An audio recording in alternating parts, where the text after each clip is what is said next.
Bonjour à toutes et à tous et bienvenue dans ce 8e épisode de Ça s'écrit pas comme ça. Aujourd'hui nous allons voir la différence entre peu, peu et peu.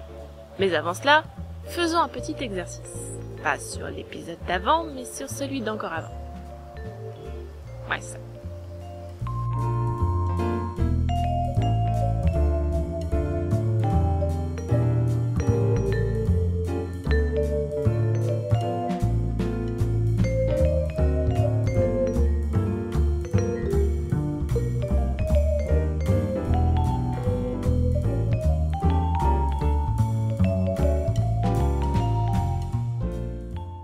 Si vous avez fait des fautes, je vous invite à cliquer là. Leçon du jour, peu, peu ou peu. Alors voyons un peu la différence entre les trois. Déjà, peu avec un X et peu avec un T sont tous les deux une forme conjuguée du verbe pouvoir au présent de l'indicatif, soit à la première ou deuxième personne du singulier, soit à la troisième. Alors que peu, lui, signifie, pas grand-chose. Enfin, littéralement pas grand-chose. Je suis pas en train de dire que ça n'a aucun sens. C'est juste que ça veut dire, pas beaucoup. Tout petit peu, quoi. Et ça, vous le savez. Enfin, tout le monde le sait. D'ailleurs, je suis même pas sûre que quelqu'un les confonde quand même. Faudrait le faire. Peut-être plus sur le X et le T, peut-être. Ça doit juste être des fautes de frappe. Comme d'hab.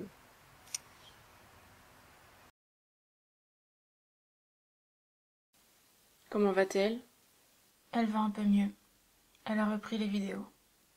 On a besoin d'elle ici. Vous pensez qu'elle peut revenir ? Je ne peux rien affirmer pour l'instant. Peut-être.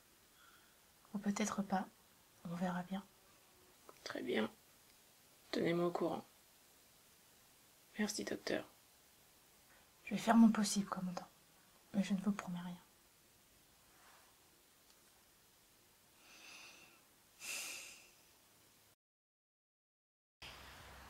Mais on va faire une astuce quand même, hein. Toujours utile les astuces. Astuce, remplacez le peut par pourrait. Si vous obtenez une phrase cohérente, c'est qu'il faut utiliser peut avec un X ou peut avec un T.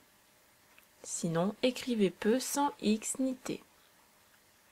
Ensuite, posez-vous la question du sujet. En effet, si le sujet est je ou tu, c'est peut avec un X qu'il faut utiliser.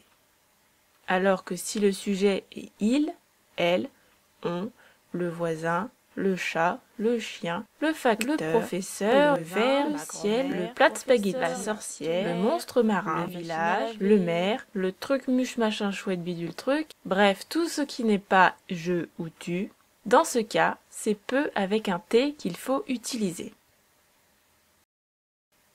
Exemple. Tu peux me passer un peu de confiture de fraises, s'il te plaît. Remplaçons donc le premier peut par pourrait. Tu pourrais me passer un peu de confiture de fraises, s'il te plaît? On voit bien que là, ça fonctionne. C'est donc bien le verbe pouvoir. Mais doit-on mettre un X ou un T? Regardons le sujet. Ici, le sujet, c'est tu. Donc, avec tu, on écrit peut avec un X. Continuons. Tu peux me passer un pourrait de confiture, s'il te plaît. Cette fois, ça ne fonctionne pas.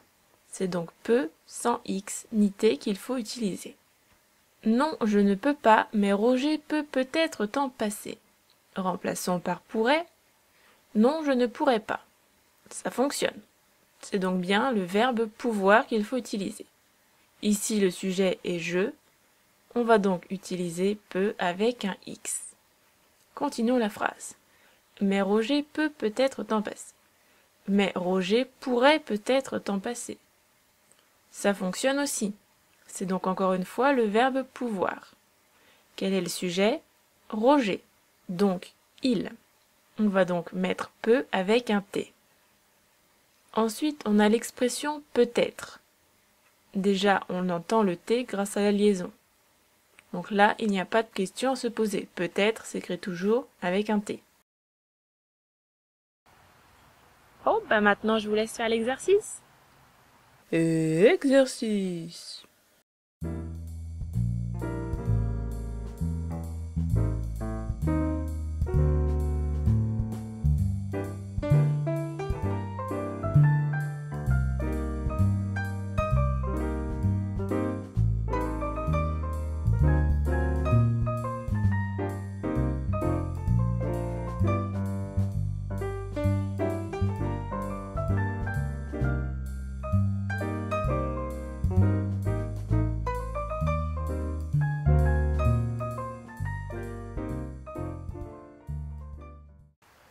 je crois que l'émission est finie maintenant, donc vous savez quoi faire et moi je vous dis à bientôt.